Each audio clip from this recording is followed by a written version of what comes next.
Not here. Can get a wake up alarm.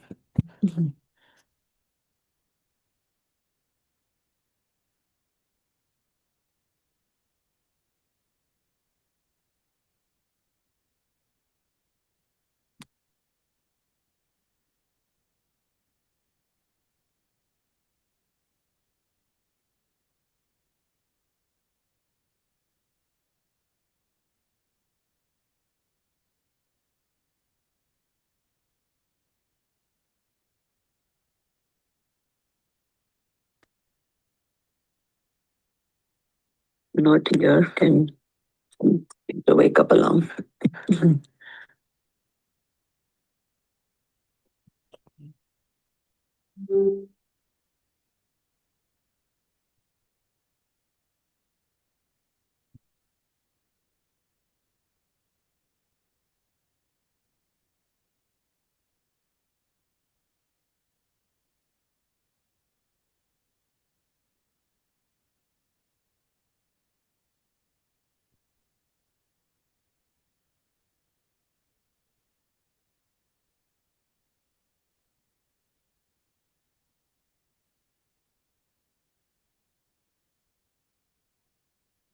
But here can get a wake up alarm. Is it coming from my or somebody else's?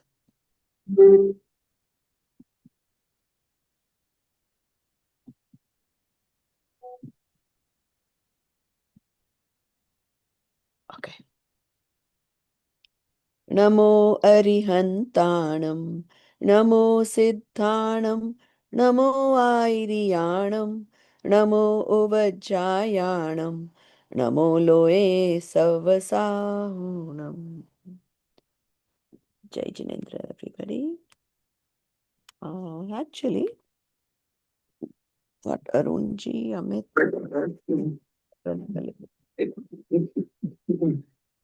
Is it coming from my or somebody else's?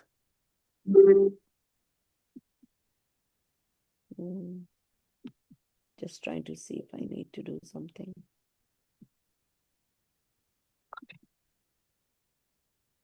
Namo. Okay.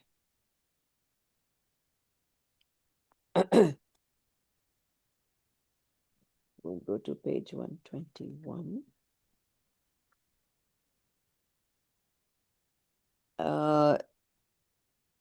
What you wrote in the group, you said that's a question or that's where we're going to start is what you wrote, Bahubaliji? That's where we're going to start. To start with the question. Okay, no problem.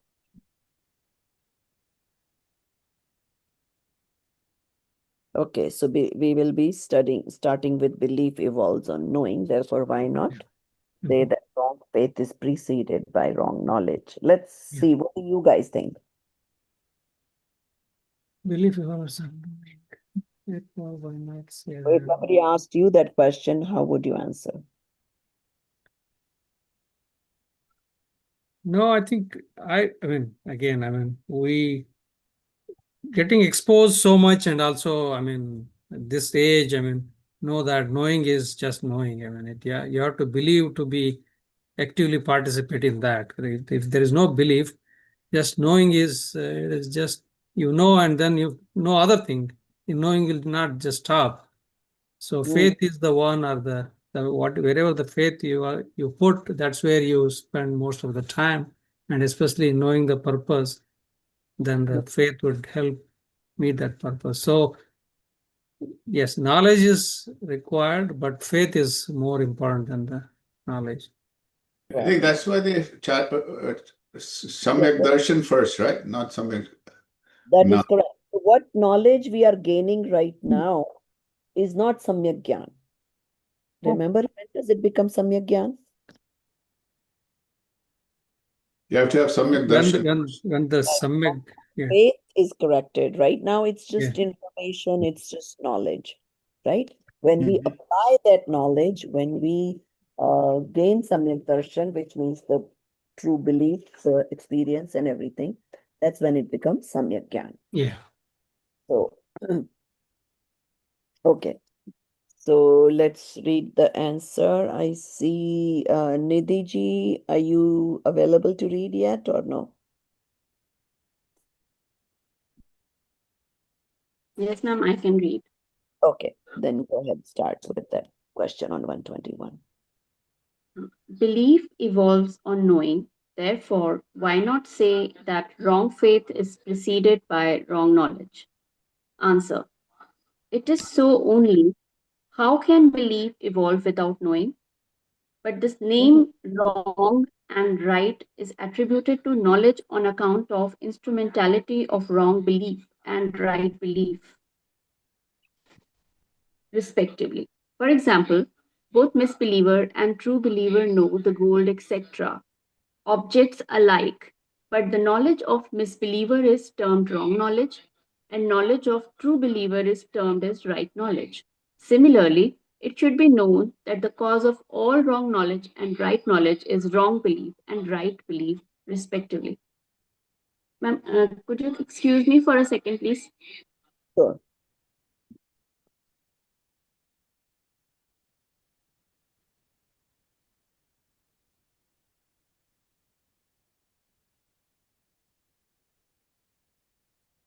Hello. Therefore, where knowledge and belief are described in the general sense, there knowledge is the cause, it should be mentioned first, and belief is the effect. So it should be mentioned later. And where wrong, right, knowledge, belief are being described, their belief is the cause.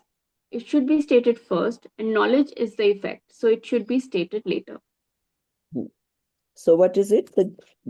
Just the information, knowledge will precede the right faith, but right knowledge will, I guess faith will precede right knowledge.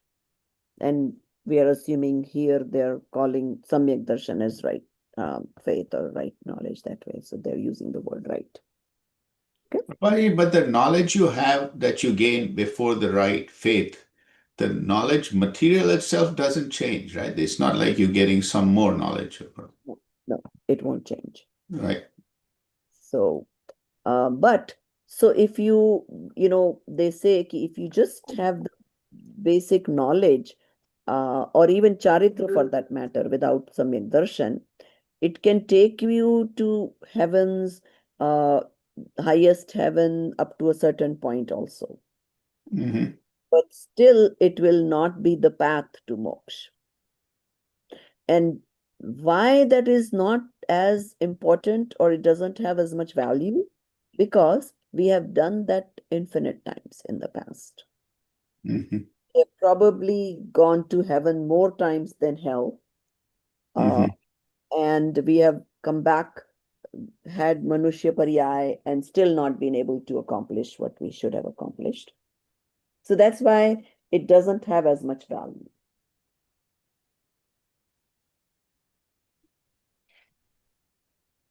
And when this knowledge, when applied and gained Samyak Darshan, gained the right faith, even the first time, that then goes on where it limits your span from infinity to a certain amount, even though it's a long time, Mm-hmm. but at least it limits it.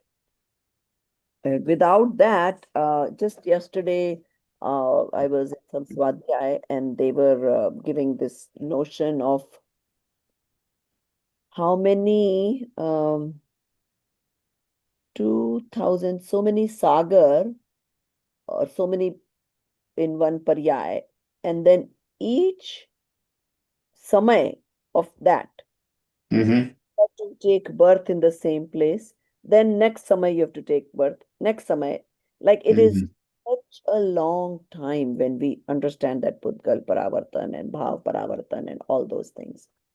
Um, I mean, it's when you hear it, those details, it just conceptually you get an idea what a long time in that relationship to that. This little Manushya Paryay is nothing. It's like not even a drop in the bucket. So, and then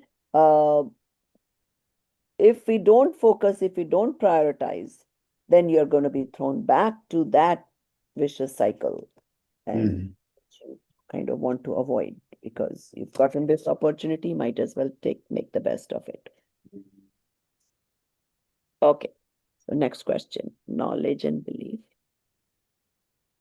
Knowledge and belief both are produced together. How do you establish cause and effect relationship between them? If the cause is present, the effect will also be there. The cause and effect relationship is stated from the point of view that if one is there, the other is there.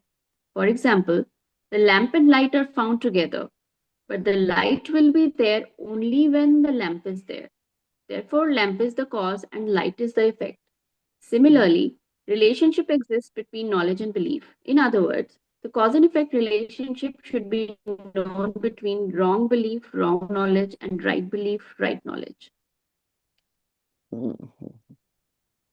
But now I'm sure he's going to ask, what if you have right knowledge and then your belief is not? So, but here when every time they talk about right, we have to take it as samyak. So it's kind of, in this English, it's getting a little confusing, but that's okay as long as we understand what it's saying.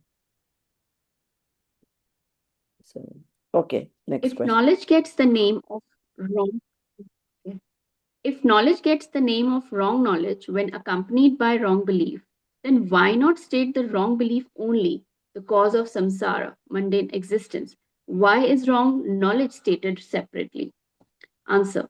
From the knowledge point of view, only there is no speciality in the correct knowledge produced due to kshayopsham in both the misbeliever and the true believer. And finally, the knowledge attains the form of omniscience also in the same way as a river joins the sea. Therefore, there is no fault in the knowledge. But wherever kshayopsham knowledge gets attached, there it knows or is attached in only one object, knowable, and due to instrumentality of this wrong belief, that knowledge gets attached in the other unpurposeful objects, knowables, but it does not get engrossed in ascertaining correctly the purposeful jeev, etc. tattvas. So, this is the fault of knowledge. This is termed as wrong knowledge. And the right faith about jeev, etc. tattvas is not evolved. So it is the fault of belief. This is termed as wrong belief. Thus, due to characteristic difference, the wrong belief and the wrong knowledge are stated to be different. In this way, the nature of wrong knowledge has been described. This itself is termed as agyan or ignorance, owing to the absence of knowledge of tattvas, realities, and since it does not accomplish the purpose of the self, the same is termed as kunjan, folly. So, for example, now Jainism itself, or there is so much vast knowledge of so many different topics, and Shravaka Achar, and you know that lot of people, majority in fact, sadhus and all, they focus more on what stories, or they try to take you towards punya. Why? Because they think that this tattva knowledge and all this is not going to be able to easily sit with mundane souls. So, that knowledge, though, is not purposeful to accomplish Samyak Darshan. And even though it's correct knowledge, I mean, it's not like they're lying about things that they're talking about. But because it is not purposeful towards gaining Samyak Darshan, that it is considered as mithya knowledge. Versus if somebody understands, experiments with tattvas, seven tattvas, has the correct, proper understanding of it and attains Samyak Darshan, then that knowledge becomes the Samyak Gyan. And otherwise, as far as his soul is concerned, he has agyan. He doesn't have enough knowledge to be able to experience the soul. So, Prabhaji, just one quick question. Yeah. I mean, you said that without Samek Darshan also you can have knowledge, right? Yeah. And my question is, like, when you flip that switch of, let's say you get Samek Darshan, how does that same knowledge turn into the right knowledge? So basically, the knowledge is not turning into anything. Knowledge is same knowledge you had before, right? The only difference is that that relevant knowledge is what is used in your experience. So now, once you know who am I, you are able to have the correct perspective of the all the rest of the knowledge that you have. So it's just the perspective towards the same knowledge changes. Yes, yes. The knowledge will be the same. All the Nav Tattvas, Bara Bhavna, Dharam ke, even let's say stories, Das Lakshan, all of that will be the same. But your perspective it will change that now, like I am the soul, that firm conviction, I've experienced it, I know what it is like and where I fall in all of this. That is the only thing that will change. In your knowledge faculty, it's the same knowledge.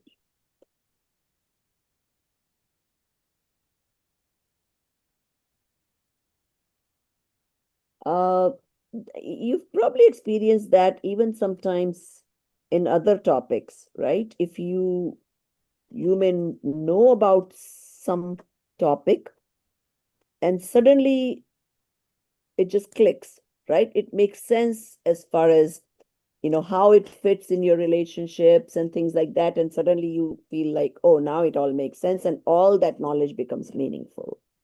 So it's kind of like that. If I'm trying to think how to give you an example. It's like a first-hand experience. Yeah, or even let's say you're a computer science student or you're an engineering student, right? So you've been studying all this and you passed exams, you memorized where you had to memorize, you took your exam, everything is done. Now, out of your degree, there's very little that you actually apply when you go to the job, right? So now you're at work and oh, suddenly when you use it, you realize, oh, that is why they taught us this. Then it suddenly all of it makes sense. You have some examples, seems like, Bahubali to share, right? Okay. Yeah, like I would like to share this one. I mean, I normally what I do is like I do some breathing exercises and then I do like 20-25 minutes. I mean, meditation, or you can go through all the tattvas, just sit and see like. So suddenly I came to mind about Vara Bhavana. Okay, Okay. so then the Asharana, especially the Asharana came. Then I was thinking like, I'm soul and the body, but look at there is two separate journeys here. I felt like, okay, so I'm totally disconnected. So the body has big, see, when the child and then grown and then going older and all, the inside me, there is no control at all. It has its own journey. I have my own journey. And where is the connection? Even I, myself as Bahubali, male, I mean, it's based on the habit I'm feeling that. I mean, otherwise, I'm not connected at all. I felt for few seconds, I mean, oh my God, that so that see the faith actually made me the assurance gave me the meaning actually. Wow factor that, oh yes, this is really not me. It has its Yeah, journey. See the Pudgal, yeah, just like any other Pudgal we see, right? yeah, Right? We can see the clothing, it faded, it got old, then it disappeared, whatever happens yeah. to it, torn and all that, So it's its own so journey. literally there is anyatva that the all connections came, like there is no control at all. Whether you feel whatever good or bad about your health or not health or anything, it's I don't have any iota of any control at all. There's totally different it is. So it is that feeling is, oh my God, that I mean it's not like I don't know the meaning. We know the meanings, but that Till you yeah, have that experience, it's kind of not as meaningful as it yeah, is. yeah, And you can see that's the whole point is that, so let's say now you had that one moment of this separation or whatever you want to call it, right? So now you want to take that thought, feeling, whatever you want to call it, and try to constantly let it go in your thinking patterns, yes, right? Even when you're driving, who is driving? This hands, this is Pudgal. I'm only knowing that this hand is holding the steering, is going this way, whatever. So if you could be just that observer, yeah, it's more and more comes to you. And then the key is continuity of that feeling. Yeah. And, So right and al- now, we get spurts of it. Okay, you felt like this. Then the next hour again, you felt like this. Then again, and so then it's more frequently. And then when that feeling stays continuously, yeah. I And, am definitely something yeah. different. And one more thing I have started feeling nowadays is like, okay, when you sit and meditate, normally you used to think about so many things, correct? Like that, this, and suddenly I came to mind that whatever I know, observe is, it is in the Jnana Guna Darshan world. Where are they? They are here only. So now Mhm. I'm kind of grounded all the time. It's not going out. Things are not, the thoughts comes, but they're not going in places. They're Yeah. here only. So And yeah, not only that, see, then the other thing that helps when the thought comes, you're not get attached to that. yeah, You have your own focus on your Gyan Gun Darshan Gunar. So yeah, even if the thought came, okay, it came and it yeah, goes and don't bother. yeah. So, Prabhaji, just one quick question. I think Babaliji mentioned a very good point. But Mhm. if we try to put a lens of our learning here, so what Mhm. he experienced, was it more of uh, darshan oriented or gyan oriented? Uh, I would call it charitra. It's something he's feeling. Okay, it's not exactly Samyak Darshan yet, because Samyak Darshan ke liye you need that continuous continuity, which will make that leap to be in your soul, right? But भेद विज्ञान जिसको बोलते हैं, Yeah. चारित्र के level पे भेद विज्ञान होना शुरू हुआ है. You are able to Mm. feel that separateness from your body. And you want to be able to, even if you may think it's on knowledge level, doesn't matter, be able to feel that more and more and more till it gets to the point where you're continuously in that feeling that I am not this body. I'm just Yeah. somebody else. I'm just the knower. Pure conviction. Yeah, yeah. Yeah. But charita is supposed to come at the end of darshan and gyan, right? I mean, then the I'm not charita talking comes. about that charitra. See, even that experience, that feeling is also part of charitra. So what is charitra? Right? The experience. So it's not that samyak charitra yet. Yeah, the Samyak, passions, maybe maybe Fair, fair, the fair enough. Okay. duller So, passions. Yeah. yeah, but the other question then, suppose because there's a lot of focus on Samyak Darshan, and I was listening to the recording from the last class also. I think there Mhm, was a lot of interesting discussion towards the end mhm, in terms of हम विद्वान बन रहे हैं पर क्या हम सम्यक दर्शी बन रहे हैं, right? mhm. So I thought about that a lot, and it's kind of bugging me. So Mhm. Samyak Darshan is more knowledge oriented or it's more experiential? Definitely experience oriented. सम्यक दर्शन उसी का नाम है. देखो, श्रद्धा वैसे तो श्रद्धा गुण की पर्याय है, पर वो डीप श्रद्धा कब होगी? जब आप एक्सपीरियंस में चले जाओगे. जैसे आपको कोई मिठाई, दाल का हलवा ले लो, रसगुल्ला ले लो, डजेंट मैटर, आपने कभी खाया नहीं. या चीज केक ले लो फॉर दैट मैटर, क्योंकि हम इंडिया में चीज खाते खाते चीज केक नहीं खाते हैं. तो अब यहाँ आए, किसी ने एक्सप्लेन किया भाई कि चीज केक बहुत बढ़िया चीज होती है, ऐसी मुलायम होती है और ऐसी वाइट होती है और उसके नीचे ऐसे क्रम्स होते हैं और ये है और वो है, और दिखा भी दिया.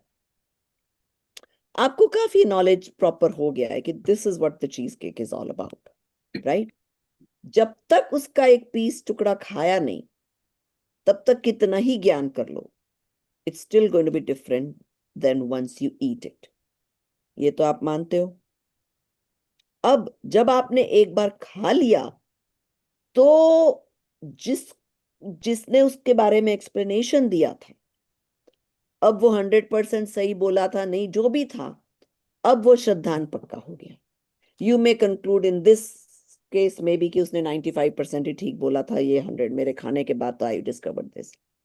बट सम्यक दर्शन के केस में most likely it matches with the books. Let's say even if it doesn't match, it doesn't matter. You should be able to almost get to that level of experience exactly the way you studied in the books. Then it's only a matter of a leap. Because उसके लिए वो पुरुषार्थ चाहिए कि continuity and then being able to immerse in that experience. even though that experience initially is very fraction of a second, but it is enough to have that firm श्रद्धा. तो जो चीज के को डिस्क्राइब कर रहा था, चखने के बाद जो आप उसमें श्रद्धा करोगे, उसको बिलीव करोगे कि हाँ वो ठीक बोल रहा था, ऐसा ही चीज केक होता है, वो एक्सपीरियंस के पहले नहीं कर पाओगे. नहीं, वो जो I think what Bahubali ji experience is probably what जीव अजीव का जो भेद है. आई थिंक हाँ, दैट्स वो probably what he experience, experience right? कर रहे हैं, उनको ख्याल में अब आ रहा है कि यस ये रियली Right, है. right. Because we are constantly contemplating and he is doing meditation and all that. Yeah, the faith, correct. Now the faith is really kind of settling down. I mean, and Exactly. also, yeah, keep coming. Yeah, Yes, it is making sense that I yeah. am somebody else. So But that if that being experiential, would that not be more of a darshan oriented happening, or देखो, because you called it charit oriented? क्रिया जो So हो there's रही है उसको आप चारित्र बोल देते हो, not in the sense of सम्यक चारित्र. सम्यक चारित्र नाम कब पाता है? जब आपके अनंतानुबंधी Yeah. प्रश्न चले जाते हैं, तो वो तो है नहीं. बट व्हेन आई से चारित्र, आई एम जस्ट सेइंग कि जो भेद विज्ञान की जो एक्टिविटी हुई, जो मेंटल एक्सरसाइज हुई, तो अब वो तो कुछ कार्य हुआ ना. तो यहाँ सिर्फ ज्ञान भी नहीं है, सिर्फ श्रद्धा भी नहीं है, इसलिए मैंने उसको चारित्र बोल दिया. So there is one thing also, they call it as a Kshayapshama Labdhi, Vishuddha Labdhi. Means, so we have, with the Kshayapsham we got the knowledge, with the little bit dullness of the passions and all kashayas, so we should, there is a shuddhi, little bit, not the purity. Compared to that for that experience. Yeah, तो ये भेद विज्ञान की क्रिया चल रही है. yeah, ये yeah, आप दिन रात कर सकते हो. That I and my separation can be practiced all day long. yeah.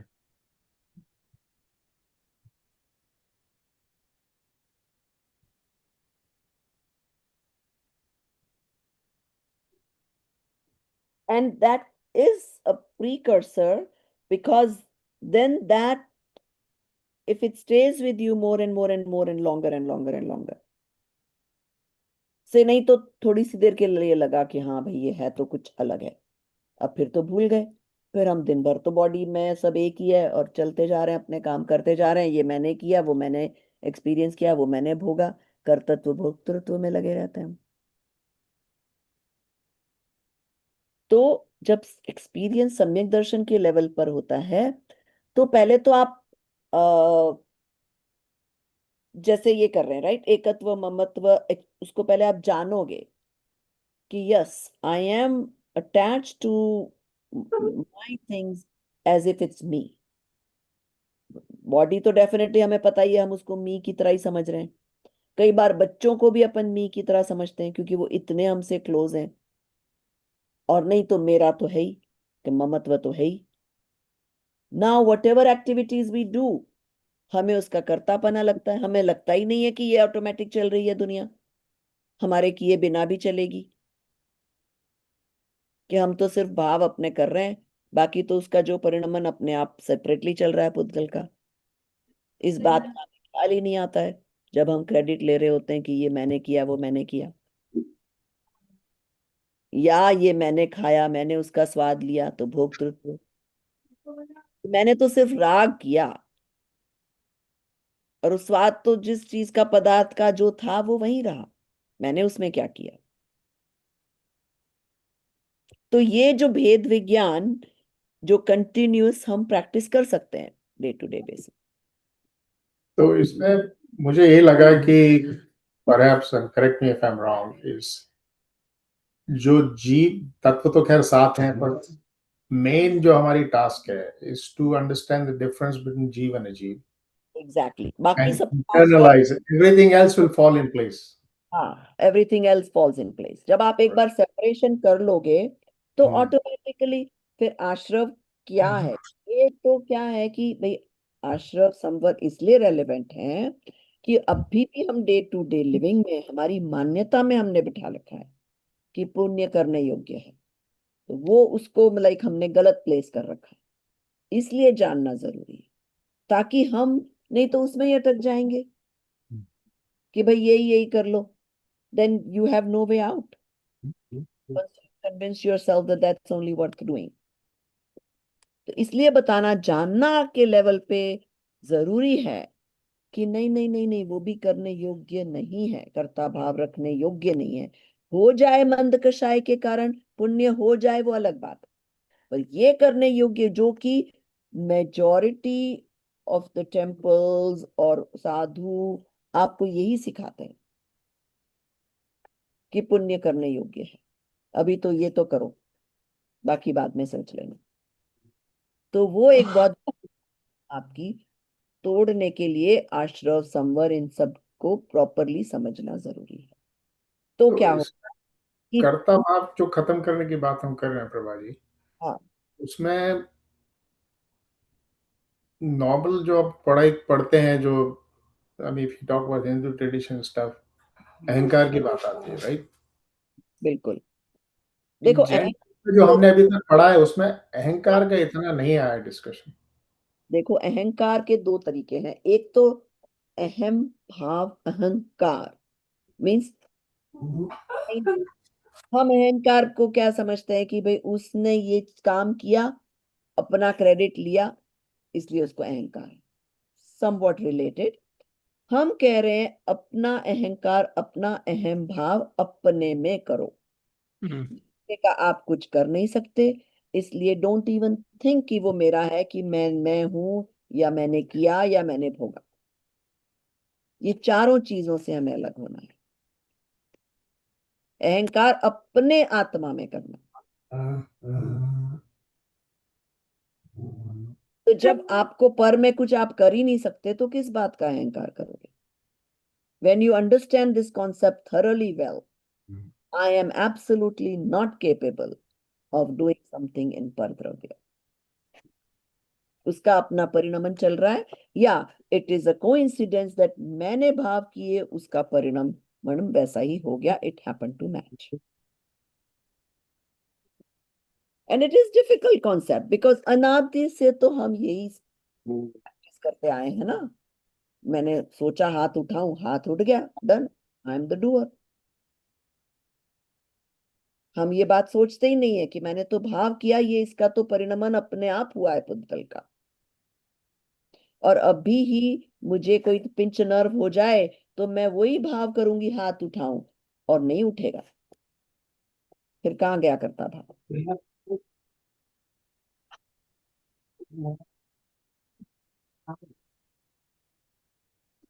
Interesting discussion. चलिए, तो इसके आगे आप पढ़ना चाहेंगे? हम कहाँ थे? Nature of wrong conduct. Okay, वहां से शुरू करना है। हाँ, पढ़िए Arun ji, if you are available. जी जी जी। So we are nature of wrong conduct. Now the nature of wrong conduct is being described. The passional disposition which is produced due to rise of charitra mohini and conduct diluting karma is termed as mithya charitra. Here one is not found with the conduct of the self intrinsic nature and instead wants to follow the false conduct of non self nature, which does not materialize. Therefore, the name is wrong conduct. The same is being explained. तो अब देखो क्या बताया यहाँ पे, wrong conduct क्यों? So we already have been studying what is the intrinsic nature of soul. What is the intrinsic nature of soul? To know. Gyata drishta, knower and observer. That's all it is capable of doing. ठीक है, अब हम वो जान रहे हैं, but we think कि मैंने हाथ उठाया, मैंने ये किया, मैंने, फिर कहाँ से आया भाई? जब आत्मा वो कर ही नहीं सकता, किसी और का पुद्गल को उठा नहीं सकता, पुद्गल का कुछ कर नहीं सकता, then obviously it's false conduct.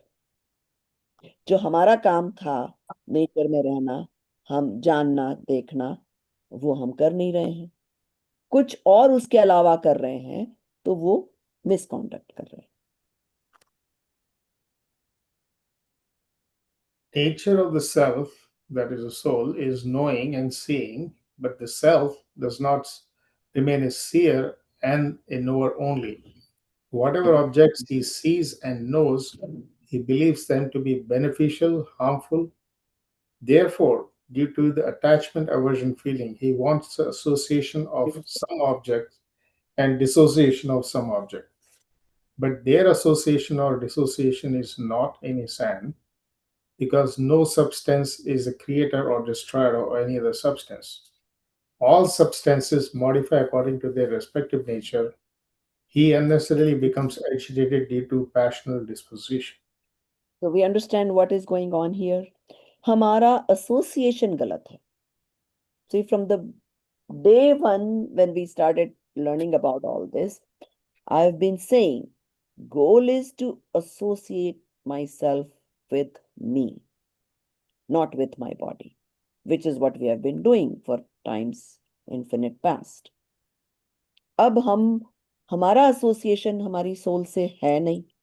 So now it's going everywhere else, right? We associate ourselves with friends, family, children, then of course this body all the time. अब फिर वहां हमारे राग द्वेष काम कर रहे हैं.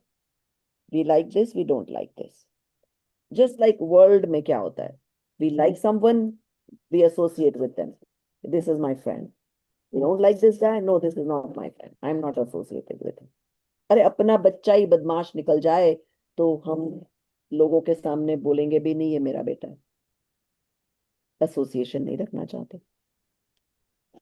तो all this gets created because we are not associating ourselves with who we are. अगर वो करना शुरू कर दें तो बाकी सारी प्रॉब्लम्स ही सॉल्व हो जाएंगी. Yeah, this is mamatva. This is basically mamatva that is explained. ममत्व क्यों आता है? Because we are not associating ourselves with me. पहले तो एकत्व आता है ना. हमारे बॉडी से क्या है हमें? ममत्व. No, it's ekatva. I put my body in place of me. Oh, yeah, correct. एकत्व है. And mamatva with other things associated with the body. With other thing. मेरी वॉच, मेरा कंप्यूटर, मेरा बच्चा. But body तो मी समझ के रखा है ना.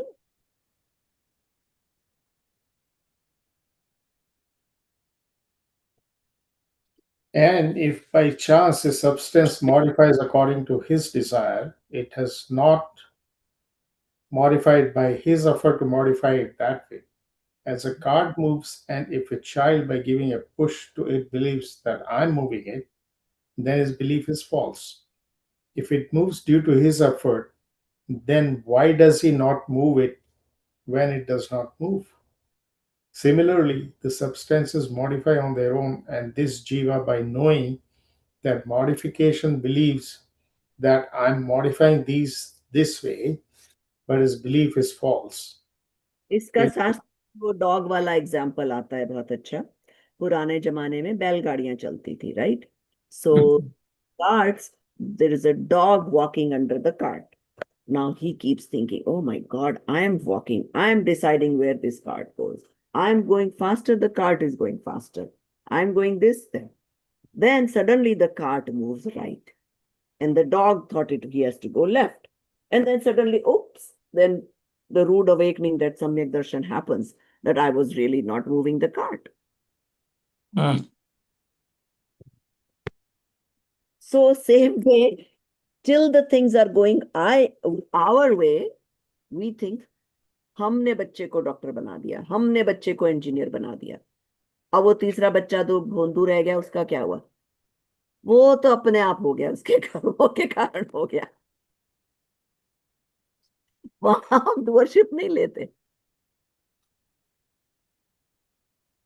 But certain things we can control, like suppose I'm pushing the cart, right? We can control. So that's the point. Our thinking and Pudgal ka action happen to coincide in time. That's the only जब उसी time होता है. तो हम सोच लेते हैं कि we did it, we are responsible for it. Because if I push it to the right, it'll go right. If I push it to the left, it'll go right. Left. But if the wheel is broken, our own, what do you call that? Trolley जो हम flight पे लेके जाते हैं. right? Yeah. Luggage cart. Yeah. Once it was working fine. I wanted to go left, it went left. I wanted to make Oh, one fine day, suddenly I'm trying to make it go right and it's not moving. Mm. What happened? Mhm. I'm not wanting the same way like before. Uska Mm. wheels got bad. फिर क्या हुआ? What happened to my kartapan? I couldn't move. Mm. So that means it had its own independently, it was moving. It just so coincided that my thought was to do that and it also was able to do that. These are kind of, difficult concepts in some way because we are No, so. yeah, correct, correct. Because the card is not doesn't move by itself. Only if somebody's moving it. देखो, somebody कौन है? How Who, many who, huh? Sorry? limits? You can have Nimit. Nimit, limits. yeah. Mm-hmm. Can be the nimit. Dharmastika can be nimit. Is always the nimit when something is moving. Remember? Mm-hmm. Yes. Wheel ki whatever oiling or whatever the Mhm. stat makes it move. The weight of the suitcase. So many nimit. Mm-hmm. कारण वो खुद है. Mm-hmm. Nobody else is the reason to move. That is that. Right. Correct. Self. Remember when we learned the nimitta and upadan? Yes. Yeah. Upadan जहाँ काम हो रहा है. All right. Yeah. That suitcase is moving. Right. So only that suitcase is the real reason for it to move. Move. Right. Correct. Not dharmastika, not its wheel quality, not its handle quality. Right. And all those are nimitta. Mm-hmm. They're all Nimit. Yeah. Correct.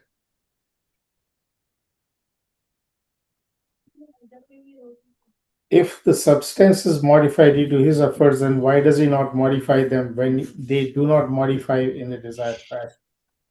Rarely, if that happens, so that the substance modifies incidentally according to his desire. Most of the modifications which he does not like are seen modifying in their own way. Hence, this is a confirmed fact that association or dissociation of anything is not caused by our efforts. And if the association dissociation of the objects are not caused by our efforts, then what is the sense in indulging in passions? Only the self becomes miserable, and in some marriage ceremony, as in some marriage ceremony, etc., someone's advice is not followed at all, then he of his own indulges in passions, and he himself becomes miserable. Similarly, one should know here. Therefore, indulging in passions is baneful, like churning of the water. Hence, the tendency of these passions is called mithyacharit, wrong conduct. Yeah. So I don't know what they mean by this marriage ceremony example, but let's change it to your own kid getting married to somebody maybe you won't like, right? अब तुम कितनी कोशिश करो changing that? Can you change it? No. The guy likes that girl. He is only going to marry that girl. You cannot do anything about it. So why bother then? Mhm. The wise person will say, जो Yeah. हो रहा है तो देखो, जानो, मजे करो. So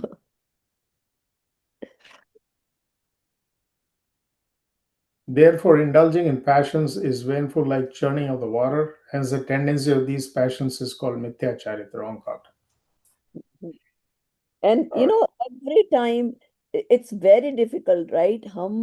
Whenever we, let's say our kids listen to us, they behave the way we would like to behave, let's say, right? Suddenly you get this little sense of pride. Hmm. Maybe I raised my kids right. Maybe I gave them good sanskars, from childhood, I've been kind of teaching them little bit Jainism, blah, blah, blah, right? One fine day, they don't listen to you.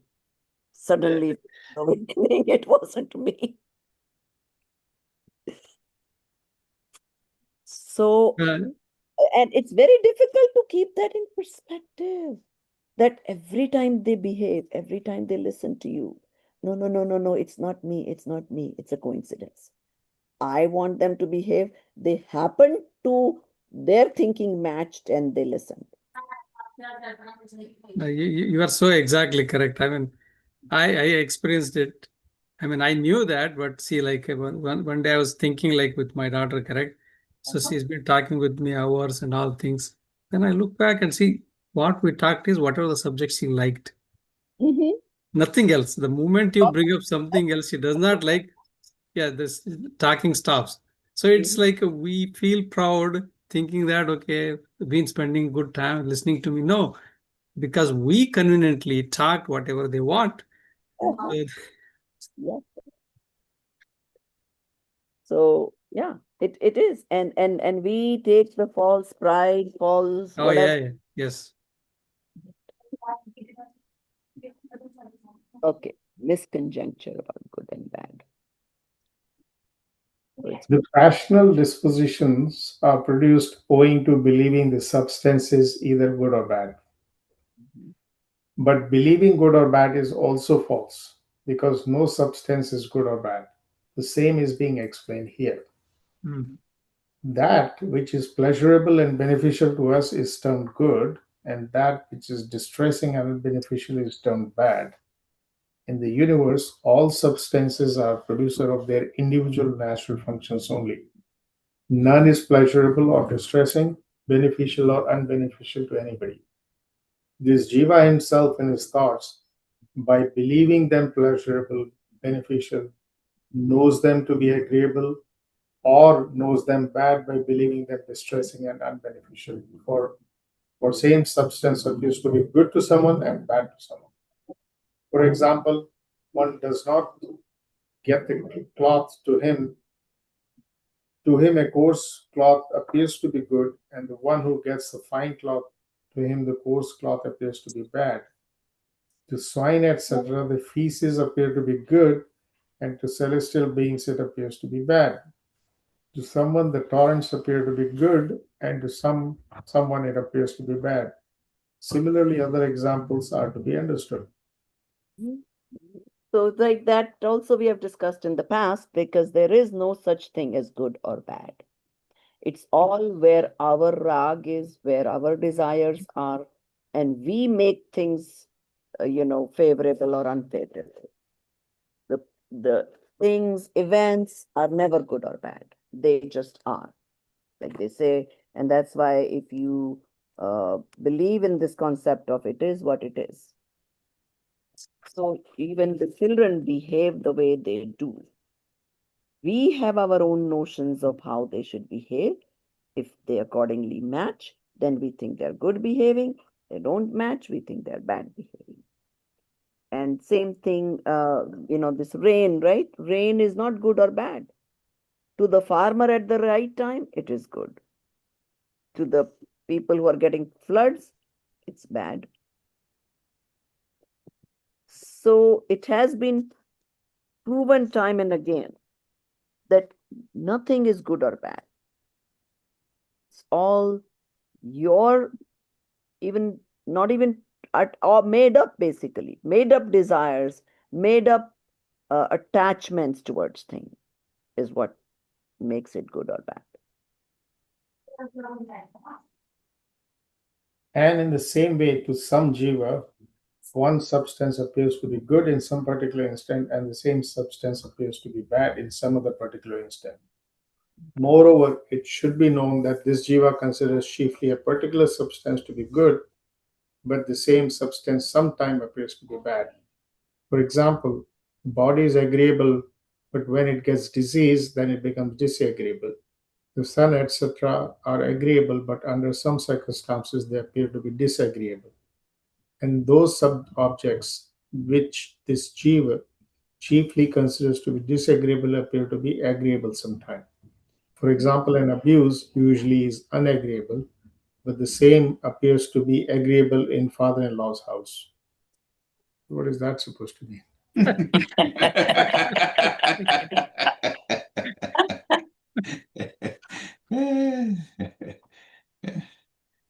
Remember, these books are written when wife abused in the in-laws place. Girl, Abuse is ससुराल जाएगी तो तुझे पता चल जाएगा. Yeah, you can't say much in father-in-law's house. That's all it means. Yeah.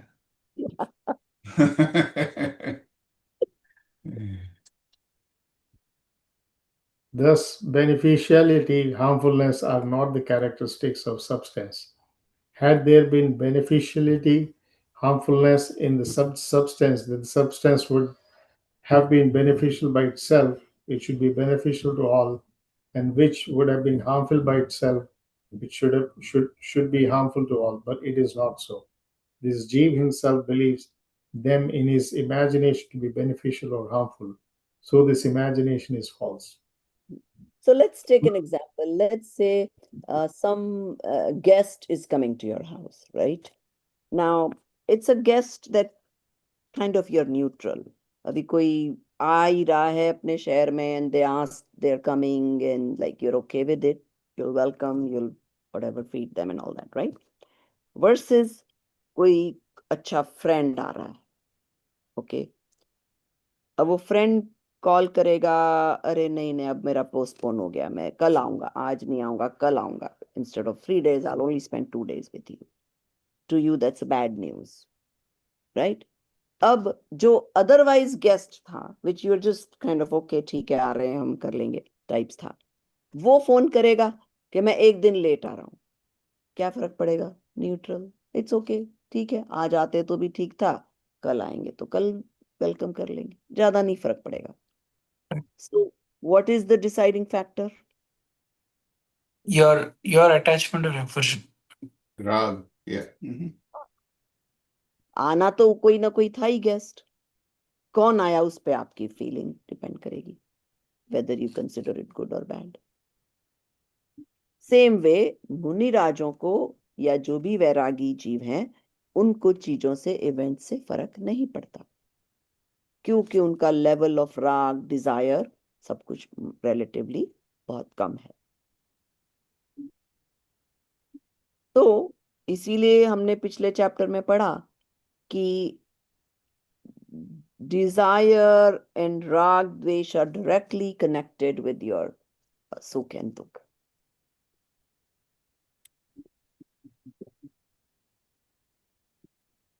Further, the substance which appears to be pleasurable, beneficial, or distressing, unbeneficial is not of its own but due to rise of punya pap karmas. The one who has got the rise of punya karma to him, the association of substance is found to be pleasurable, beneficial, and the one who has got the rise of pap karma to him, the association of substance is found to be distressing and beneficial. This is practically found to be so. To someone, wife, son, etc. are pleasurable, and to someone are distressing. Someone earns profit by doing business, and someone gets lost. To someone, even the foes become slaves, and to someone, even the son becomes inimical. Therefore, it is ascertained that the substances do not become good or bad on their own, but they act according to the rise of karmas. As the servants, according to their master's order, produce good or bad situation to someone, then it is not the work of servants, but is the work of their masters. If someone considers servants only to be good or bad, then it is wrong. Similarly, if the substances associated due to rise of karmas produce good or bad situations to jeev according to karmas, then it is not the work of substances, it is the work of karmas. If someone believes the substance only to be good or bad, then it is wrong. So here what they're saying is your feeling of somebody being favorable to you or unfavorable to you will depend on the your punya uday or pap uday. So if you have punya ka uday, then things will appear like everybody is behaving nice to you. You got servants and they are listening to you. Otherwise, you could get us hire somebody and they won't do what you want them to do or do a bad job. Or even the wife, like there's a saying, you have a good wife, she's supportive in vairagya. You have a bad wife, she becomes a reason for vairagya.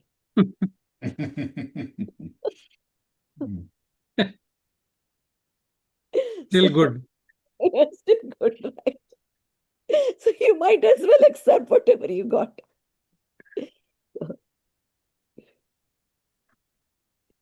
So, Hence, this is proof that indulging in attachment aversion feeling by believing the substances to be good or bad is a fallacy. mhm. Question. The association of external objects is caused due to the instrumentality of karmas. Then should we have attachment aversion feeling in the karmas? The karmas are material, inanimate matter particles. They have no desire to give pleasure or pain. Moreover, they on their own do not turn into karmic forms but assume the karmic form due to instrumentality of his impure dispositions. For example, if someone breaks his head by picking stone in his hand, then what is the fault of the stone? Similarly, if this jeev harms himself by turning the matter particles into karmic forms by means of his attachment, that is impure dispositions, then what is the fault of karmas? Therefore, it is wrong to entertain feeling of attachment aversion in karma even. Mhm. Thus, having attachment aversion feeling in other objects by considering them good or bad is wrong. Had the other objects been good or bad, and if he used to feel attachment aversion towards them, then it would have not been termed to be wrong. Mhm. Those objects are not good or bad, but this jeev entertains a feeling of attachment aversion towards them by considering them good or bad. That is why this type of conduct is described to be wrong, and the conduct which is wrong is termed as wrong conduct. So here they're talking about, like, because in the previous one they talked about karma, Uday, what is going to cause some of these things. Remember, I said every time you think of karma, what word you want to precede it with? If you want to What? do it in Hindi, swakiya. It's always swakiya, personal, self-inflicted. What are your karmas?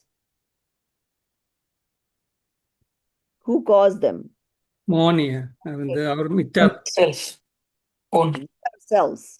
Nobody else is responsible for your karma, Yes. right?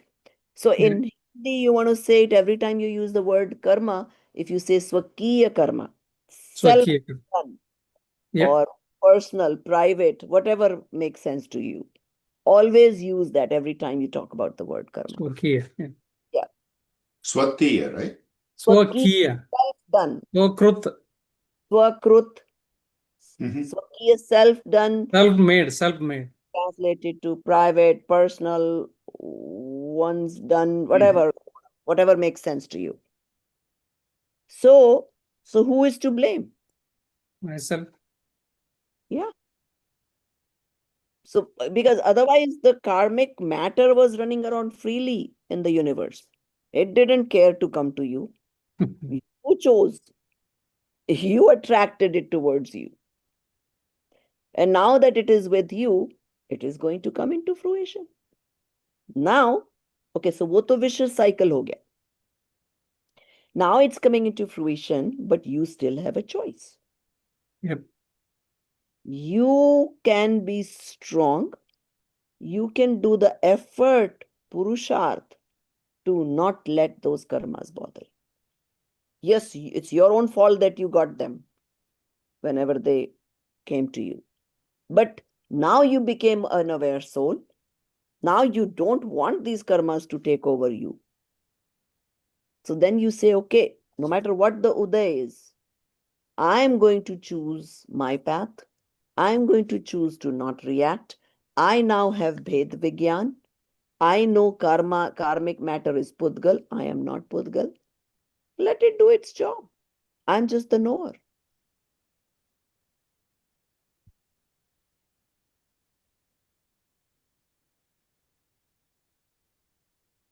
If I could be within my intrinsic nature, then the karmas cannot bother me. Because they are not me. They are a separate dravya. And they cannot do anything to my dravya.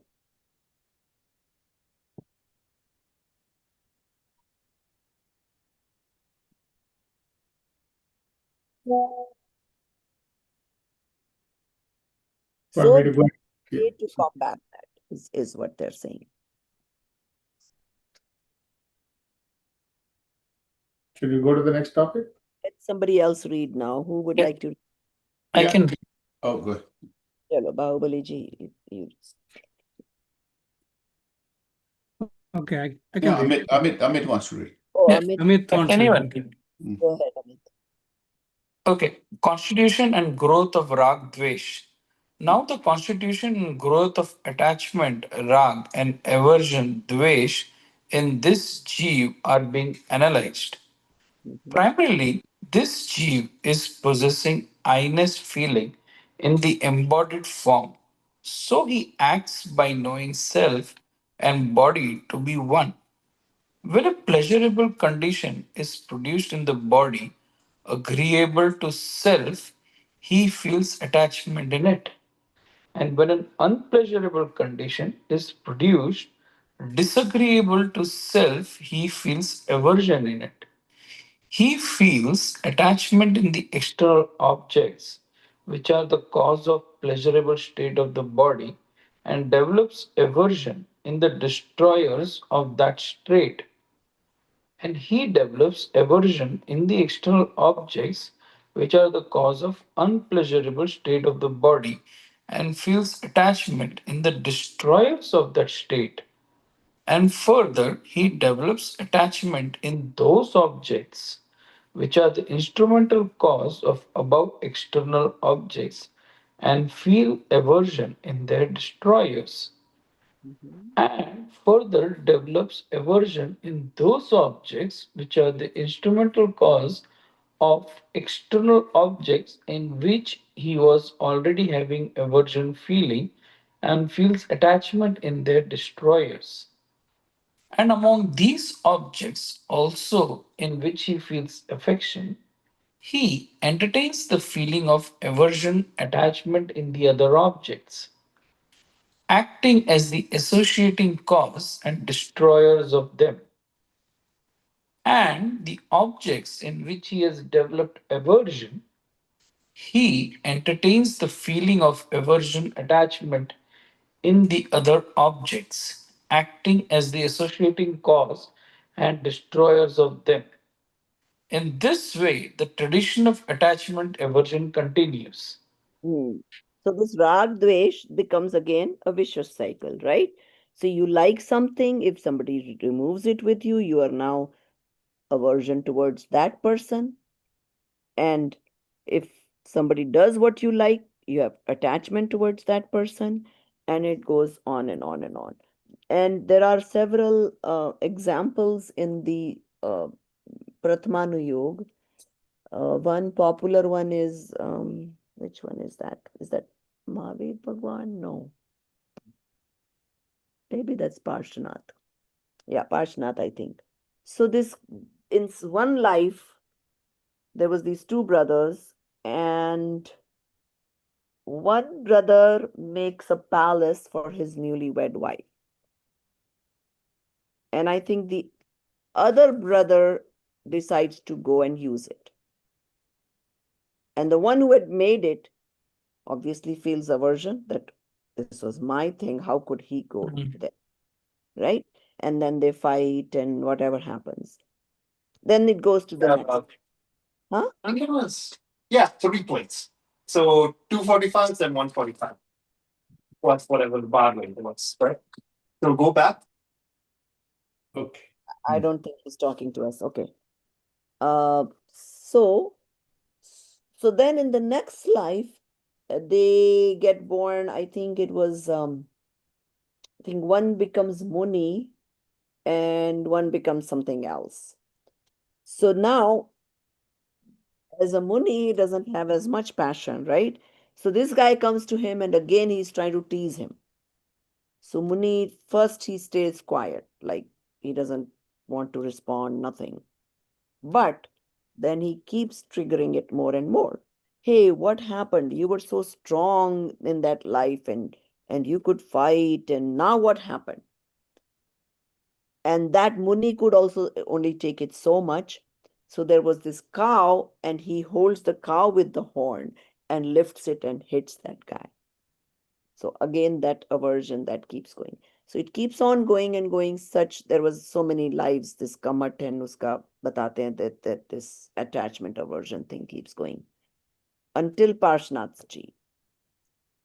So this kamat still keeps trying to bother Parshnath ji, and he finally gives up. He realizes that like he's the soul and he does not like once he's disassociated himself from the body, now all of a sudden that kamat's upsarg or anything is not bothering him anymore because he has no attachment towards that guy and no aversion either. So this story of attachment and aversion, we have been carrying it for infinite lives. And they say sometimes even your closest of relatives, your wife, your children, are a result of some sort of attachment or aversion. Either you had aversion towards them and they came to give you dukh, or vice versa. Attachment towards them in some other form, and then they became to become your wife or children.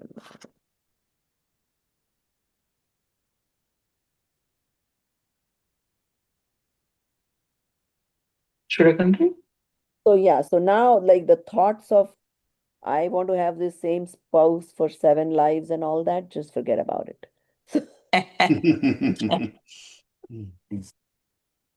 You don't want that.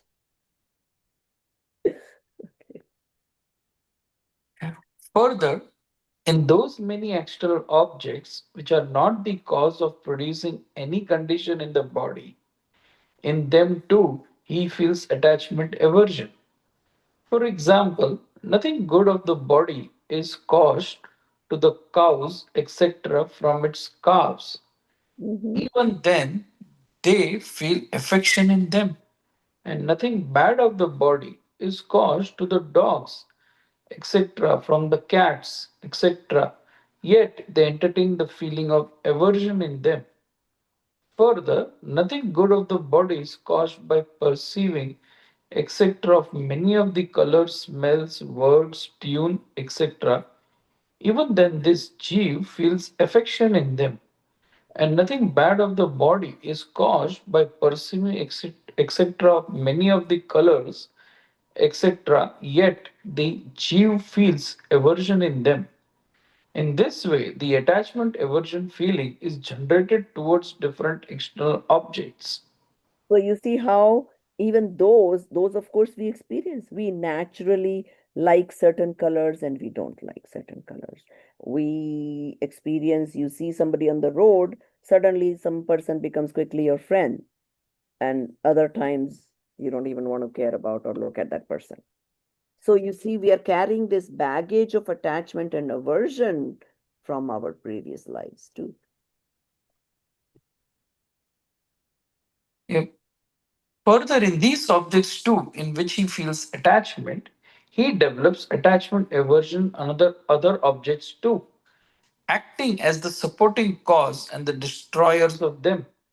Mhm. And one object in which he feels aversion, he develops aversion attachment in other objects too, acting as the supporting cause and the destroyers of them.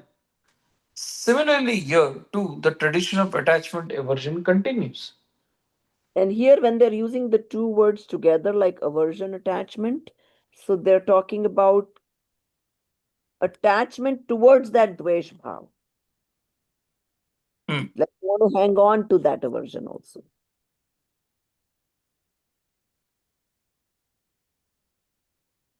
Yep. Question: the purpose of having attachment aversion feeling in the other non self objects is understood. But primarily, what is the purpose of believing good or bad in the basic states of the body and in the objects which are not the cause of the state of the body? Mhm. Firstly, whatever basic states of the body are, there, even in them, if he feels attachment aversion, keeping the purpose in view, why would it then be termed as mithya charitra, wrong conduct? In them, purposelessly, he develops the feeling of attachment aversion. And for the sake of them only, he feels attachment aversion in the other objects. Therefore, all passional modifications, all sorts of attachment aversion are termed mithya charitra, wrong conduct. Mhm. Question. This much seems to be clear that no purpose is served in developing the feeling of good or bad in the state of the body and in the external objects. Yet, one is not able to abstain from developing the feeling of good or bad in the same. What is the reason? Mhm. Answer. Owing to the rise of Charitra Moha Karma, the attachment aversion feelings are caused to this jeev, and those feelings cannot be caused without developing association with some objects. For Mhm. example, if attachment feeling is developed, it must be based on some object. And if aversion feeling is developed, it too must be based on some object.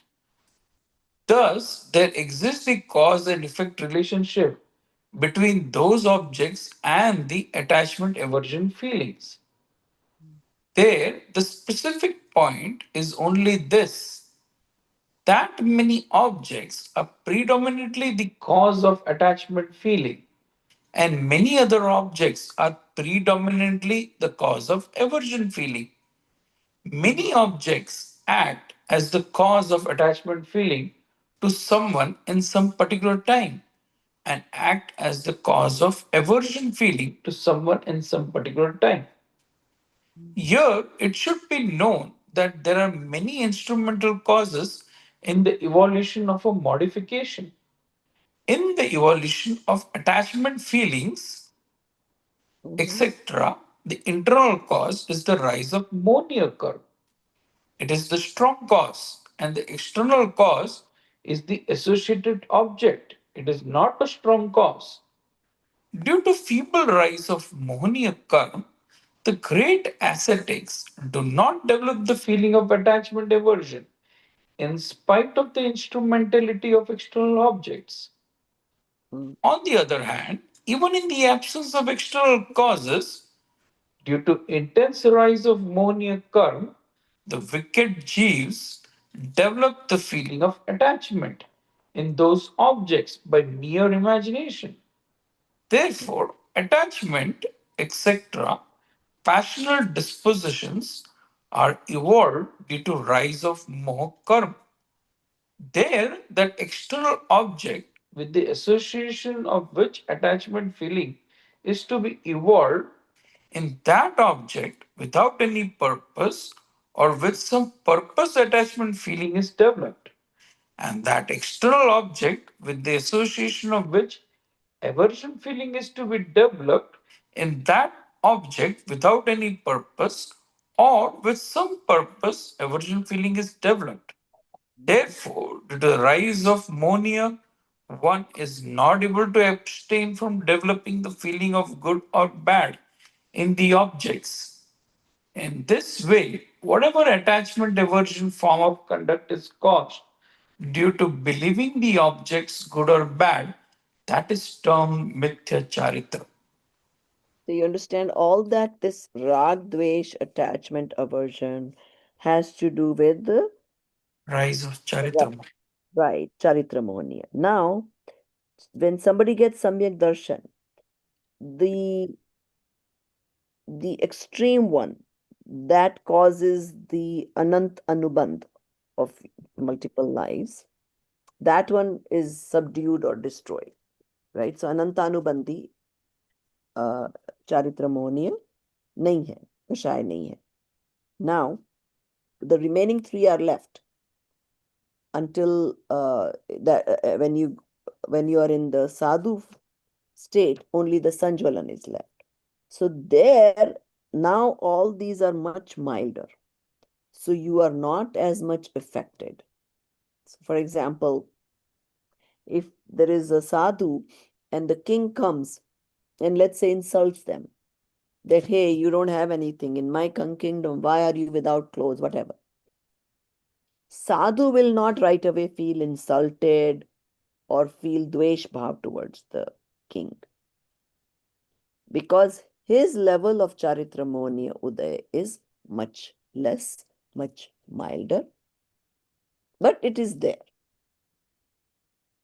So some things can still bother him, or he may carry a rag towards his own uh, ability to reach moksha, or when he will reach, or he may have a rag towards writing or preaching. So it will be different and much milder. But it will be there as long as Charitramoniya is present. So Charitramoniya is completely eradicated in 12th Gunsthan.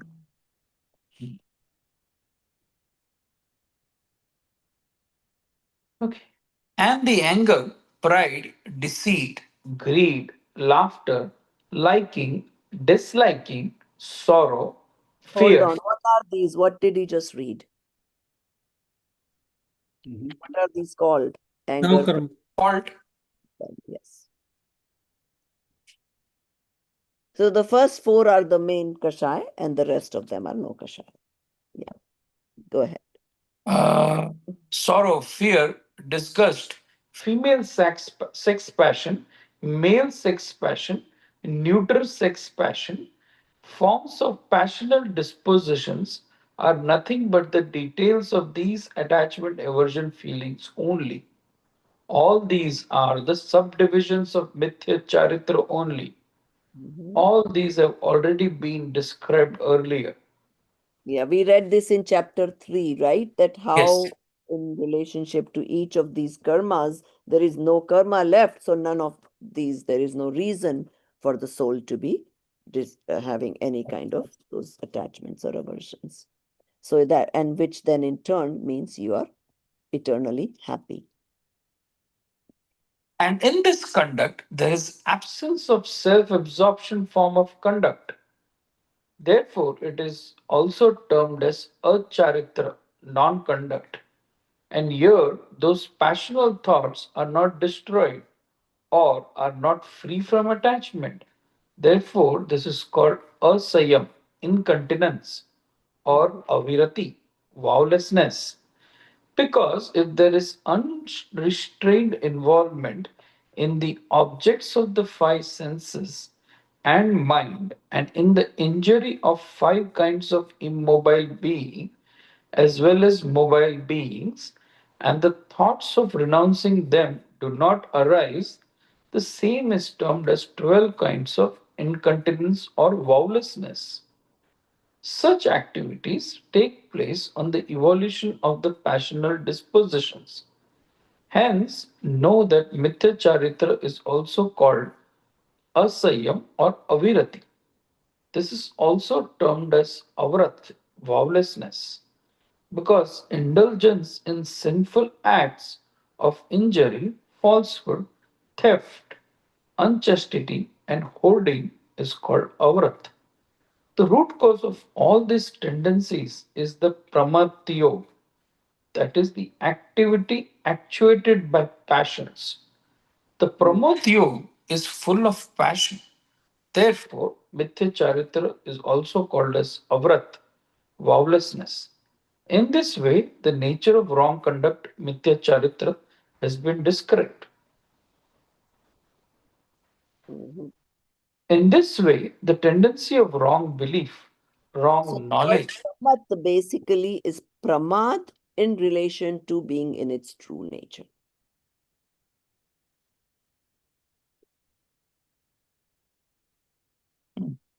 So anytime you are not in your own nature, you are in pramad state. in this way, the tendency of wrong belief, wrong knowledge, and wrong conduct is found in the mundane being since eternity. This type of conduct is found in all kinds of jeeves, from one sense, etc., up to the irrational five sense beings. And accepting true believers, such kind of conduct is found in all the rational, five sensed beings, whatever type of conduct be possible in whichever state of existence, the same should be understood in that context. For example, the one sense beings are found possessed with less or more senses, Mhm. and the attachment of wealth, son, etc., is found in the human beings only. With the consideration of these things, only the wrong belief, etc., are described here, and whatever peculiarities are possible in whichever state of existence, the same should be understood in that context. Mhm. Further, the one sense beings, etc., do not know the name of the senses, body, etc., but the disposition which signifies the meaning of that name, they are found indulging in them in the aforesaid manner. For instance, I touch with the touch sense, body is mine. Such word or name is not known to him. Nevertheless, it indulges in that disposition which signifies its meaning. And the human beings, etc., know many of the names too and tend to indulge according to their characteristics. Such many types of peculiarities are possible in different contexts. So here what they're saying is that you may think that, okay, humans know so they can be attached or aversion and all this, but no, even in Nigod or one sense beings, wherever they are so deeply attached to their body. They only have one sense, the sense of touch. But they think this touch is me, this whatever I'm feeling is me. They have such a strong attachment towards that body. So, so again, same thing in the charitra conduct thing they're saying that avrat, all those are also then a sanyam causes uh, is also part of the cause of having attachments and aversions.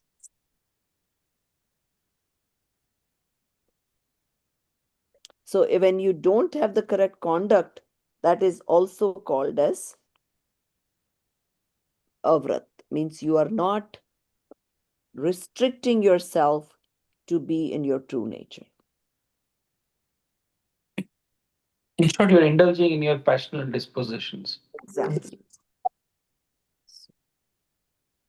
So anytime you are not with your true nature, you are indulging in external things.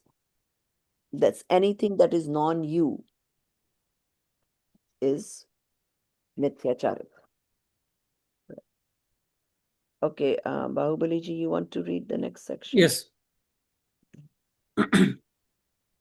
The glory of delusion. Such dispositions of wrong belief, etc., are found in this jiva since eternity. These are not imbibed afresh. Behold its greatness. Whatever embodied from this jiva attains thereat in that particular state of existence. Such sort of aforesaid conduct only is found automatically to this jiva, even without any sermons, due to the rise of moha deluding karma. And in the human beings, etc., even on meeting the causes of right thinking, the right form of conduct is not evolved. And even if the chance of the discourse of a real monk is available, and he may admonish repeatedly, but he does not pay any attention. And if he is also perceives the truth rightly, even then he does not believe in it and believes contrarily.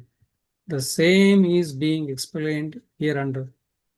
When death occurs, the body and the soul clearly get separated. Leaving one body, the soul reincarnates in another body. There, the peripatetic devas, etc., are seen disclosing the relations of their previous births but he cannot discriminate the self from the body. The wife, son, etc. are clearly seen to be the companions of their selfish motto. If their self-interest is not served, instantaneously they are seen turning inimical.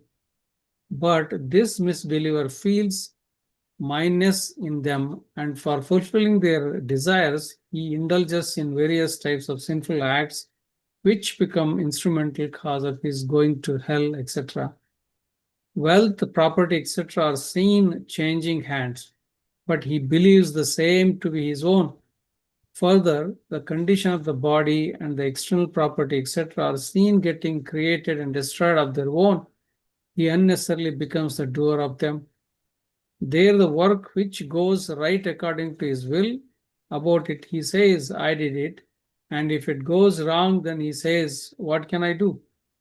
Rather, he thinks, so was to happen, or why did it happen like this?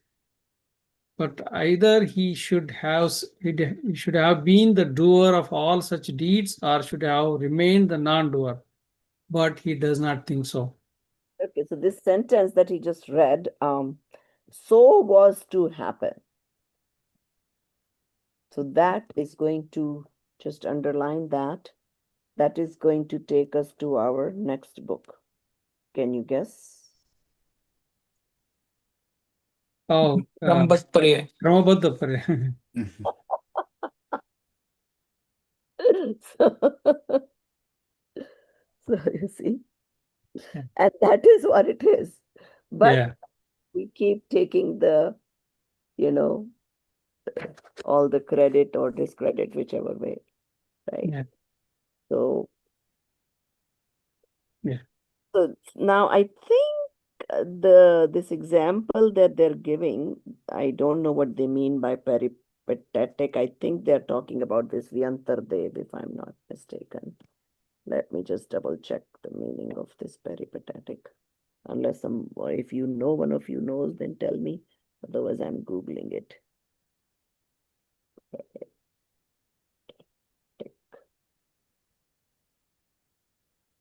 Oh, there's somewhere here. Traveling from place to place.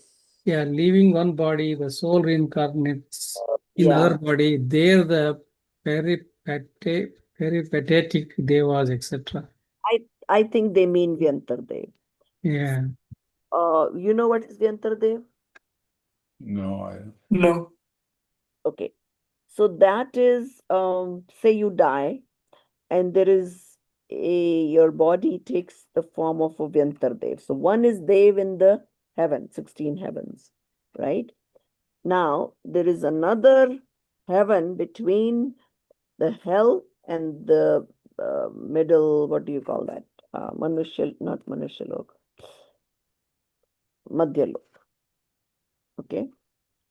And these are those Vyantavas, the ones you call this Bhoot and all that thing, Yeah. or come into somebody's body. Hmm. So they're able to move around and get into anybody's body and all those abilities they have. So what they're talking about here is, so these kind of devas, they are able to remember their previous births, right? So they know what good or bad happened to them. Or they say sometimes if somebody dies in extreme rag, or usually like premature deaths and things like that, that there is a chance that they may go into that gati. So then they're able to come back as and when they feel like it, sometimes either to help that close family that they had attachment towards, or take revenge. Both ways.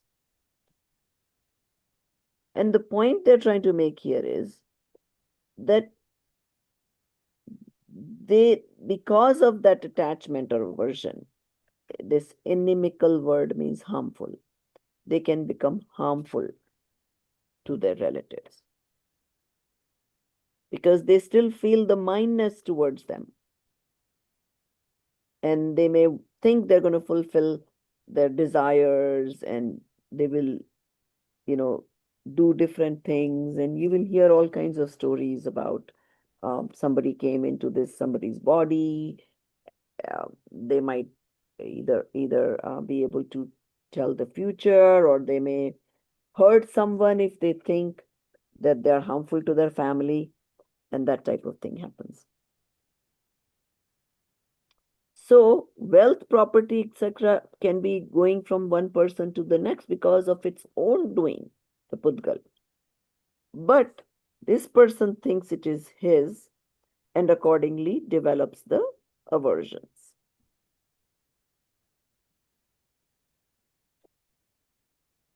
He doesn't realize that what is to be happening will happen, and he really cannot do anything about it, but still he goes around being doer of deeds. So that's how they've kind of given that. Okay, next. Although he knows that death is certain, yet being sure of his death, he does not do anything worth doing. Rather, he indulges in the activities concerning the present embodied existence only. And being sure of his death, he sometimes says, I will die and the body will be burnt. Sometimes says, if my fame remains, I remain alive. Sometimes says, if the sons, etc., will survive, I will survive. In this way, he prattles like a madman and thus remains unconscious about the self. So see, this is all of our stories. We are so attached to this body. People will donate and put a plaque of their name. Why? They think their legacy will stay on. Yeah. Even though they will die, but people will remember me. And a lot of people,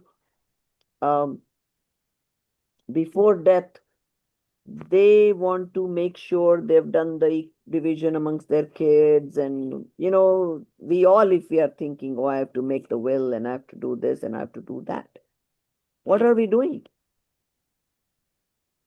I don't want my kids to fight over what I did after I die. Arey bhai, you will be gone. Why do you care?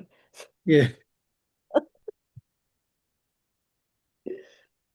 So people want to be attached to this body even after they're gone. Yeah. So this thought sometimes comes to me, right? My husband, not that he's wrong or anything, right? If he thinks about planning his donations, let's say, I want to give here, I want to do this. Like sometimes I don't just feel like it, right? So I'll give him this reason. Like, that money is Pudgal. It has its own path. It will go wherever it wants to go. Why are you bothered and planning where you want to donate and all that? Which is the case, but I mean, not that that's not wrong to think about donating is definitely not wrong. But still being too attached to that act is also not good. Yeah.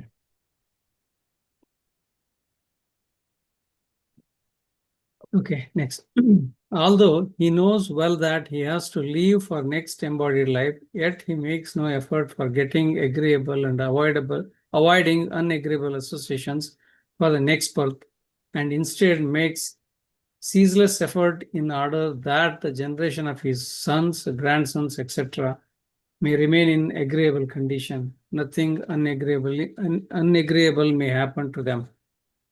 Although after someone's death, the property collected in the present existence is not seen rendering any help, yet in spite of being sure of next birth, he continues to protect and acquire property, etc. in this birth.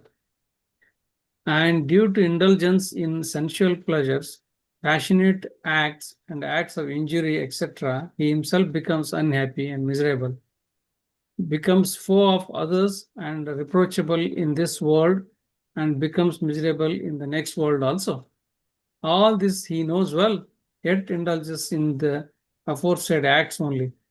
Although in many ways he himself perceives all this well, yet he believes, knows, and follows contrarily. So all this is the glory of delusion. Now, this, I mean, all of us at some point have done acts like this. Yeah. We know very well we're all going to die. No doubt about it. Yet, in Hindi, they call prapt paryay mein ekatva. Mm. Whatever form you are in, the ant is happy in that ant life. Yeah. Cockroach is happy in that cockroach life. He doesn't Correct, correct, correct. Yeah, exactly. So true. want. So there is this story. I'll tell you a story. So there was this king. Okay. All this kingdom was going so well. Everything is wonderful. One fine day, he's in front of the guru. And suddenly this question pops up to him that where is my next life going to be? And the king says, no, the guru says, you're going to be a worm or something in shit, in like, in the feces. Oh, he says, what? And then he's curious when he's going to die. He says, exactly in a week. Well, he's very sorrowful that he's going to die and then take birth there, right? So poor guy. But he's like, okay, the guru has said, so it's going to be true. I'm going to die. So he calls his son. He says, 1 week from now, I'm going to die. And this is what the guru said, that this is where I'm going to be born. You make sure as soon as I die, you get that guy out of there. I know, hopefully, you're laughing so hard, you're making me laugh now. So the guy now, I mean, of course, the king dies in exactly 1 week as the guru had predicted.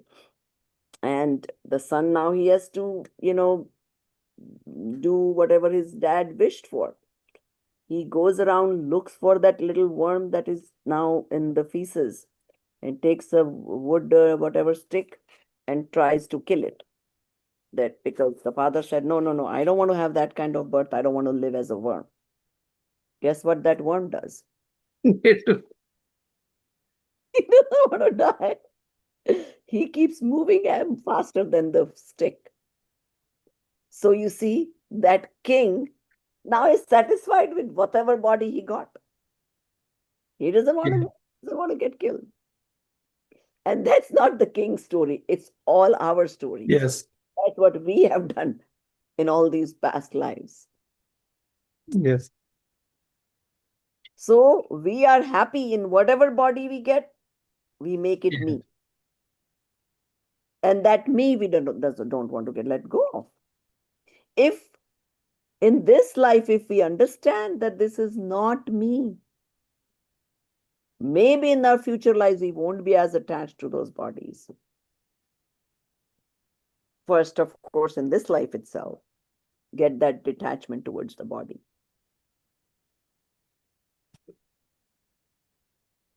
So, and we see, right, the ant, if it didn't like that poor little low gotra, low whatever, it should be willingly happy to be dead. Yeah. It's not. It's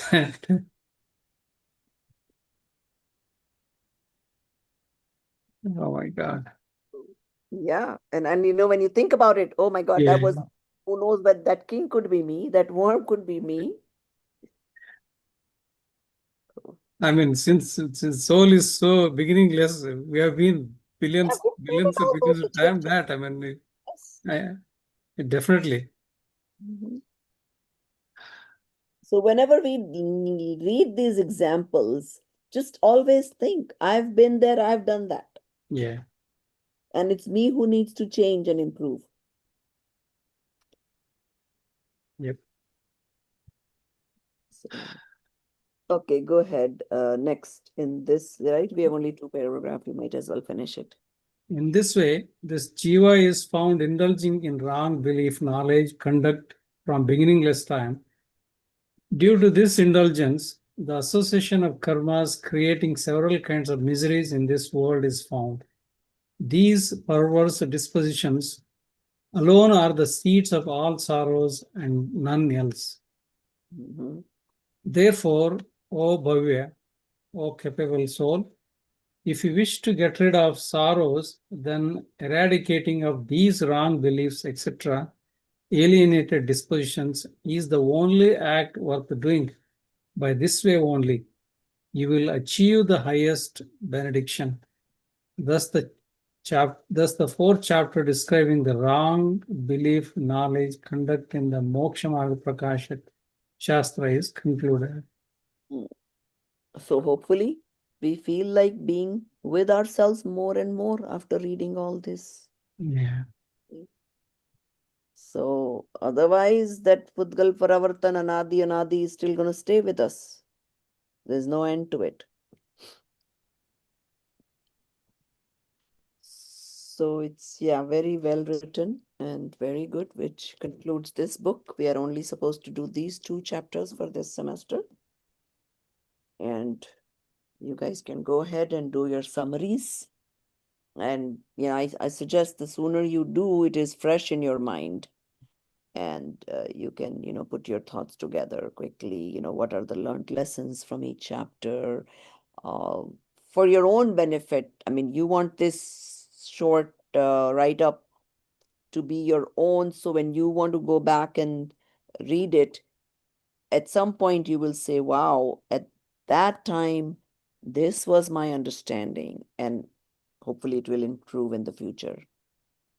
And whatever hit you, whatever you think the lessons you took from these chapters, put them in there.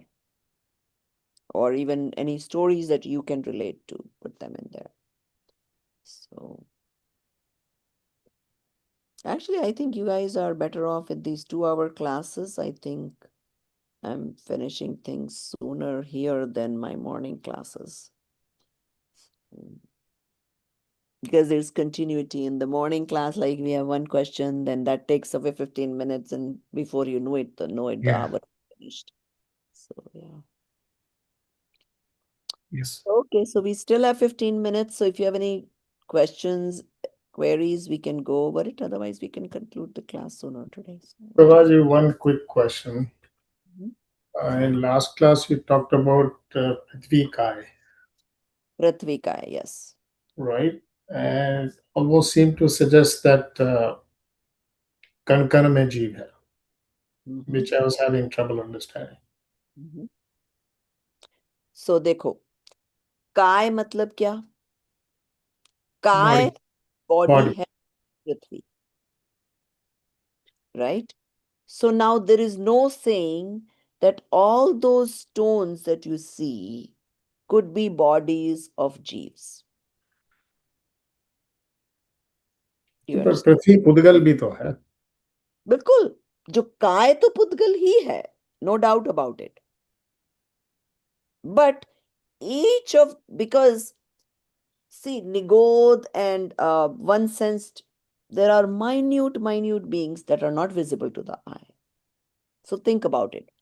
How many millions could be like in this big rock?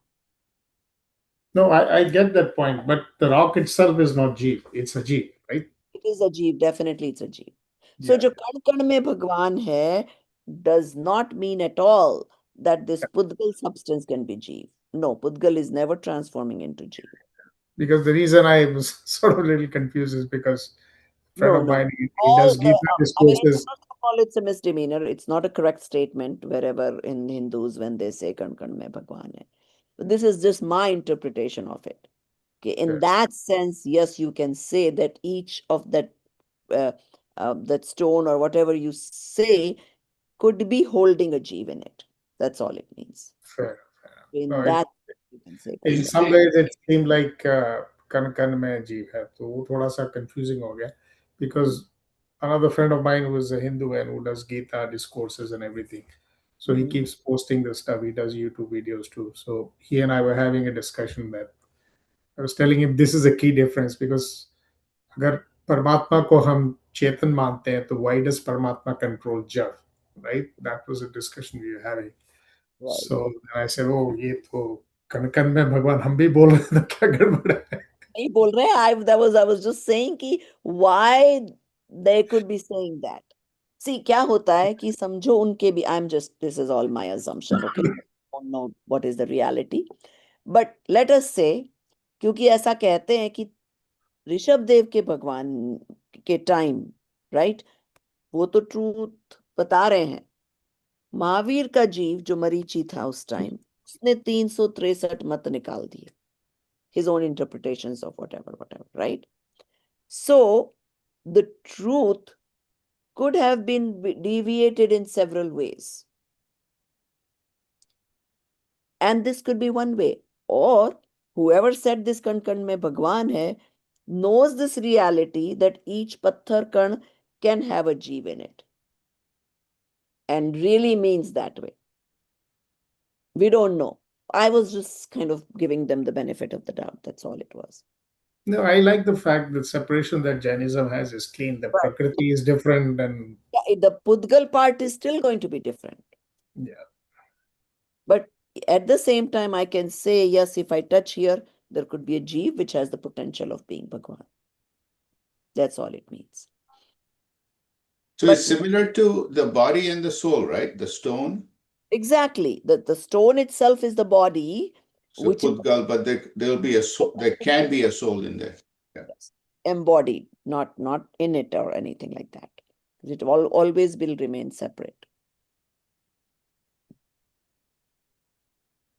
So obviously Hindus don't believe that. I mean, this is just my good version of it, kind of giving them the benefit of the doubt.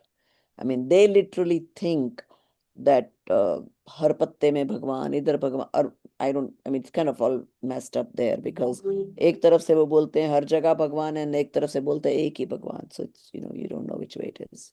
And then saron ko jaake ek badi atma mein milna hai. So those are very contradictory things.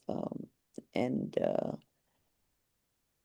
well, some know it in the sense, some of our Hindu friends will say this Brahma, Vishnu, Mahesh is a made up concept. There is no physically. it's part of mythology. It's got nothing to do with religion. So Right. But majority Hindus believe वो विष्णु जी की तो मूर्ति बनाई हुई है हमारे मंदिर में. So obviously they relate it to that somebody physically, some god creating things. Brahma ji, I guess, some creating things, and Vishnu ji sustaining, and I think somebody decided to give it a form to make people understand Utpad, Vyay, and Dravya. Utpad is Brahma ji, Vyay is Shivji, and Dravya is Vishnu ji. And then, because Dravya is to be worshipped, is to be connected with, most people worship Vishnu ji more. So, but doesn't do any good because today what Hindus are believing is totally different. They think these entities are people and they believe them as gods. But some Hindus do know that as a fact, that these are not gods, these are not souls, these are just concepts that have been there's developed. a lot of mythology and karma kand in Hinduism. I Right. mean, there are principles also which are quite worthy, but there's a lot of that mythology. A lot of things will be very similar. See, Yeah, yeah. the concept of soul cannot be destroyed. Obviously, those things are the same. That's right. But see, हम बोलते हैं कि अगर एक कढ़ाई दूध में एक बूंद भी जहर है तो क्या आप इसको पियोगे? नहीं. तो सब कुछ बातें उनकी सही है. एक बूंद भी अगर गलत है, वो आपकी फंडामेंटल बिलीफ को चेंज कर सकता है. Then you don't want to go that way.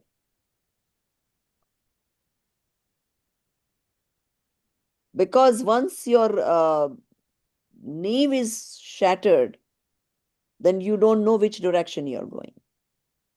So you have to make sure that you understand the fundamentals correctly and you experiment with them so you have the true belief based on your proper understanding, not just because somebody said so. And that is why these books so properly logically go through explaining these concepts, because they are very, very important to understand the way they are. Because otherwise you would be deluded. Buddhism में जाके सुनोगे तो उनके लिए सिर्फ पर्याय है, द्रव्य कोई चीज ही नहीं है। हिंदुइज्म में सुनोगे कुछ और सुनाई देगा, क्रिश्चियनिटी में सुनो तो वहां तो कोई तुम्हारे पाप ही सारे ले लेता है। And once you have your solid foundation, then it's okay if you go somewhere and you will know, okay, this part they're okay and the other parts are not right, and you can tell. But until your fundamentals are clear, you could be bhatkofying here and there कि वो भी सही, and you're just confusing yourself more. So it is important to first get your fundamentals and basics correct.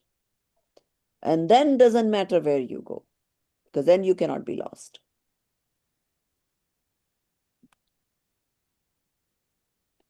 So, and it is important to properly logically understand, not just superficially.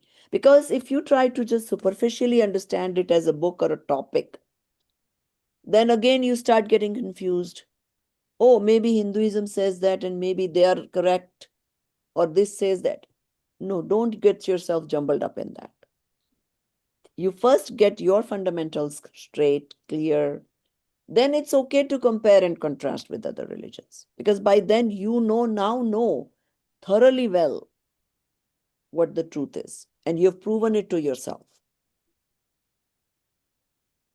And then you can decipher, okay, where they're matching, where they're not matching. Or even if you want to test them out, it's okay. Then अब आपको कसौटी मिल गई है जिस पे आप जो भी कोई और चीज है, you have a way to test it. Just like you're saying, Arunji, that if they say, now I know there is some separation of Pudgal and Jeev, so how can there be Karma Bhagwan? It's not possible. There is Pudgal. So we can derive our own answers.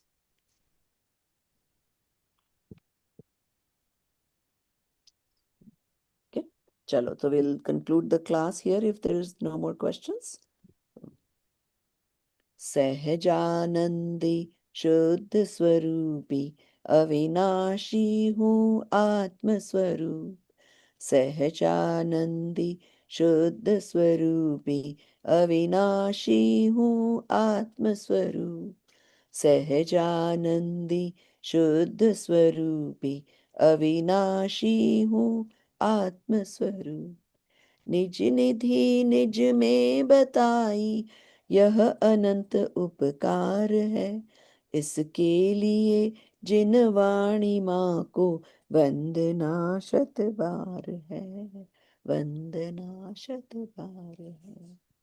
जय Jinendra sir को। Jai Jinan.